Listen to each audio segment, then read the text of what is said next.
All right, so to take off the front grill, all you have to do is take off these clips on the top. There's one right here across the top. There's a couple more, and then another one over on this side. And you just pop those off, and then the grill will come right forward and pop right off. Oops. And then just tilt it forward and lift it up, and then it's out of the way. All right, so next we're going to take off the front bumper. To start that, there's two clips on each side. Right here is one, and right here is one. Not the rivets, but these little plastic clips. And you just need to get behind those and pull them out. And then it just pops right out. There's two. We'll do the other side now. All right, so now we got a couple of bolts here up on the top. There's one here on each side and a couple of clips across the top. We should have a bolt hole right here, and then there's another one also on the other side. But our front mount hitch actually is like in the way, so those bolts have been removed for us. They look like to be 10 millimeter. Yes, they are. And now the bumper should come off when we remove these clips here. The clips are pretty heavy duty, so you're going to need something to press down on them with. There we go.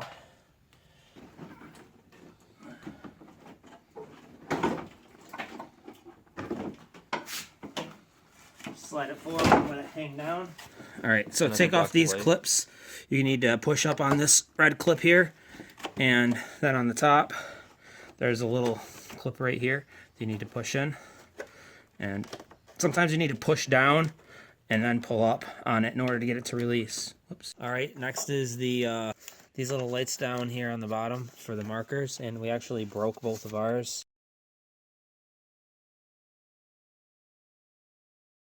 And we have those on both sides. All right, next thing we need to do is take off the front light assembly right now. And that is going to be 4 10mm bolts. You got 2 on each side, one here, and then same thing over here on the opposite side. We have those 2 right there. All right, so we got these 6 clips off right here on this front headlight assembly. So now that the bolts and the clips are removed, it should, just gotta get it unhooked there, it should come right out here. And now we have to just disconnect the cables. And it should be all on the driver's side. There should be one fairly large connection that we should be able to disconnect here, it looks like. And if you see right here, you're going to want to push this over this way. Oh, don't want to pull it all the way out, but that works too. Yeah, you got to push down on this, and then you can pull it off, and then it'll release the whole thing. All right, continuing to dig right in here, we got to take this radiator support off, the upper radiator support off, and there are 4 bolts on the top and 2 down here in the middle. Those are all 10mm too, so we're still using the same tool. And we're going to leave the hood latch attached, so we're just going to kind of swing it out of the way once we disconnect it. Other thing to note is the windshield washer fluid reservoir. You don't have to disconnect that, you just have to open the lid and kind of snake this through. You're going to leave the yellow part connected to the upper radiator support.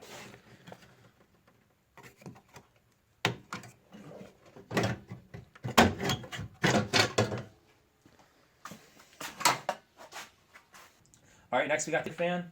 The only bolts holding this in are 3. There's 2 on the driver's side, 1 on the passenger side, which is missing on ours for some reason. And then this will come right out. There's a clip over on this side someplace where it'll just slide up out of place. There is also a connector here. You can't see it, so I got to push it through the hole. It's actually on the other side of this hole, but you need to unhook that. Maybe it'd be better to see it from this side. One of these little red clips. Flip. There we go. And then push down and remove. All right, as you can see right here, this is the clip where the fan shroud fan clips into right here, and right here on this side as well. That's where it just slides up and out. And this one has same types of clips on the bottom. It just slides up out of them, and there's 2 10mm bolts up here at the top. So we're not going to uncharge the system or anything. Just going to slide it up out of the way. I just want to get these out of the way a little bit here. You can pull this out and you can undo the where it's seated in there. We got this side off already. And we need to get behind to get to these bolts right here. And right here. And there's also two 10 millimeters up here at the top.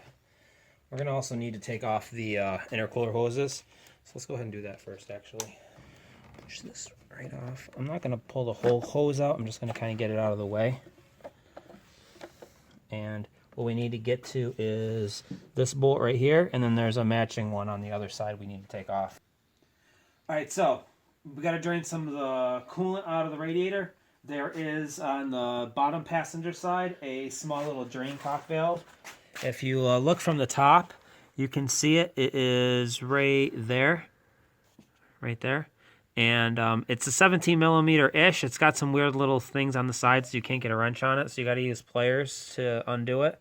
But what I recommend doing also is if you look on the bottom, there is going to be a small little spot where you can stick a hose on, so that way you don't just have this draining all over the place. It kind of inhibits your movement a little bit, but it's a lot easier without having coolant all over the ground. So I'm going to stick that on there and loosen this up and drain out our coolant. So next what you're going to want to do is finish tightening after this is all drained. Tighten that little valve down on the bottom back up again. And then we're going to start removing some stuff out of the way here. Alright, next thing we're going to do is we're going to start removing some stuff out of here. But we want to get this hose up out of our way. If you have a body panel remover tool, one of those clip remover tools, it'd probably be better than these. But I'm just going to get underneath here and pry them up. So next what we're going to have to do is remove the two radiator hoses. There's going to be one on the driver's side, one on the passenger side. Alright, let's try and see if we can remove some of the stuff now. You want to get this out of its clips so it's free and clear to move around a little bit.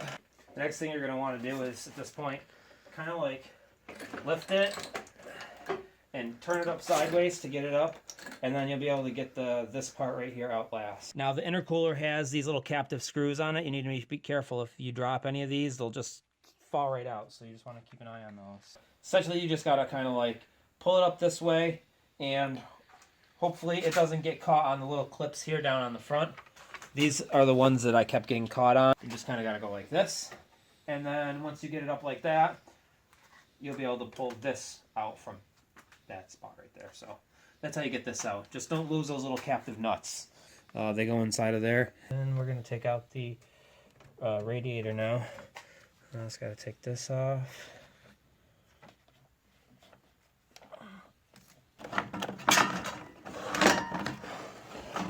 Get that up out of the way. Let me get this radiator up out of the way as well. There's that guy out of the way. Alright, so now that we got everything out, in our case we needed to do the timing belt, so that's why we had our take ours apart. But for whatever reason, this is how you put it back together. You're going to want to start with your radiator first.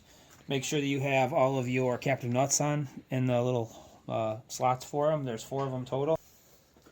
Alright, takes a little finagling here to get it in place, but if you look down here on the bottom support here, you can see these little holes, and that's where that is going to fit in on this side. Same thing on the other side. Alright, next we got the intercooler. As you can see, we have our transmission cooler. It's going to kind of be jammed in between the intercooler and the radiator.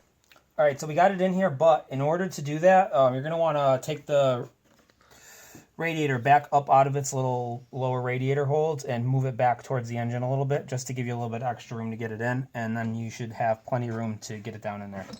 So this little slot right here will fit right over this when you're putting the radiator back up to the intercooler. So this will slide right over that. This is on the intercooler side right here, and this is the radiator, so that'll just slide right down. And there's one on each side. And then once you get it there, the bolt holes here on the top will line up. Alright, and if you still plan on using these, which I would recommend it, definitely just got to stick these back in here before you clip the AC back on there, and it just kind of goes on just like this. And they only go on one way, so you can't really screw it up. And then once you get it on there, then you can clip this right into place. just like that. And same thing for the other side. And I need to get this fan shroud back in place. Let's see if we can get that in there now. So we got this snake down in there. We had to loosen up where the mount points were for the radiator to do that, but we'll get them back in place before we're done here. That's why we're not tightening anything down yet. All right, so we're going to start securing all this stuff together now. We have the 2 long bolts we took out before. Those are going to go right here. And then we have 4 bolts holding the intercooler and the radiator together. There's 2 on the top. And then there's 2 around the back on the inside, right above those clips. You got 1 here and then 1 in the same spot on the other side. And that will also hold the fan shroud in place as well. So we're going to get those ones on. All right, so at this point we just got to hook up our intercooler lines and our radiator lines. There's the upper and lower radiator lines, which we have hooked up, and then just the overflow to the radiator hooked back up. And then we got the 2 intercooler hoses in and out, 1 on the top over here and 1 on the top over here. So I'm just going to get those in. We have a couple more bolts here to secure the AC. Oops, see, this is one of the ones that doesn't have a captive nut in it, so it's not doing anything. Let me grab one of those. Must have fell out while we were finagling stuff. So that actually goes in there. And then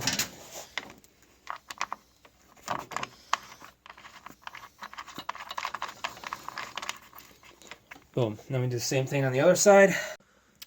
You want to make sure that you get your AC into the lower clip, so that way these upper bolts will line up and then you can secure those in place. Alright, so the next thing that we're going to be putting in here is the AC fan. And if you look on one side of it, there's a little clip here, and that clip slides right down into this little slot. And at the same time, you need to plug in your fan right to here. There's a little connector for it. And then there's 3 bolts. There's 2 on the driver's side. And then you get your little shroud up here out of the way. And then there's 1 down here on the passenger side. And then your connector is right there. These are 10 millimeters.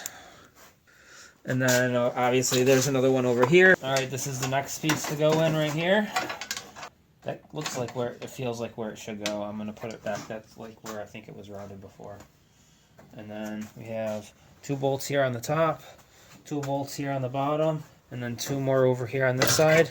And obviously you got to get your windshield washer cap in place. And those are all 10 millimeters. All right, the next thing to go on is the headlight support, and you got 5 bolts total. You have 1 here on the bumper. Right up here there's another one, and it kind of slides right into that. And then you have 1 over here by the latch, the hood latch. And then 2 more over on the other side right here and right here. Those are all 10 millimeters. And also you got your headlights. You're going to need to plug those in right there. So we're going to get that hooked up.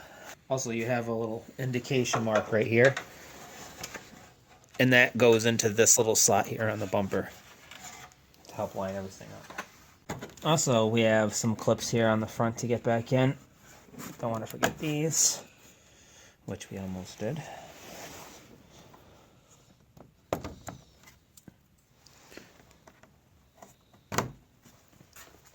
And then we have a couple over here as well.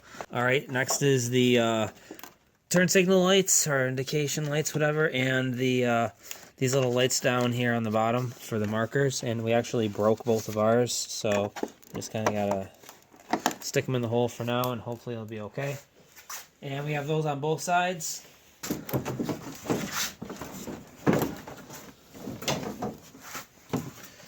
And you have some clips here on the front. And that's the bumper up here. We got a bolt right here and right here. And then on the bottom there's 3 more.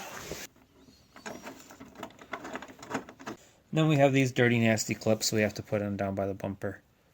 Alright, so these clips, if you're going to reuse them, you got to kind of squeeze them back down to get them in the hole. Push it in. Alright, now we just got the grill to put back on. And this one's pretty easy, just clips in place. So.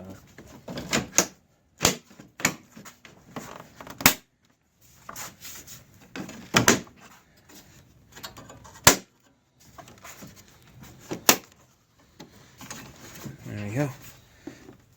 That's all back in. It's back together. Alright, now that you have it all back together again, the last thing to make sure before you go driving it around is fill up your coolant. Alright, so if you've added some coolant back in, you can let it idle for a little while to get any air out of the system. But that's how you put your front end back together. If you had to disconnect anything else in the process, obviously for AC purposes or whatever, you'll have to go ahead and follow those instructions to get that filled up correctly again. But that is it for this. Thank you guys for watching. If you like what we're doing, please like, comment, and subscribe for more.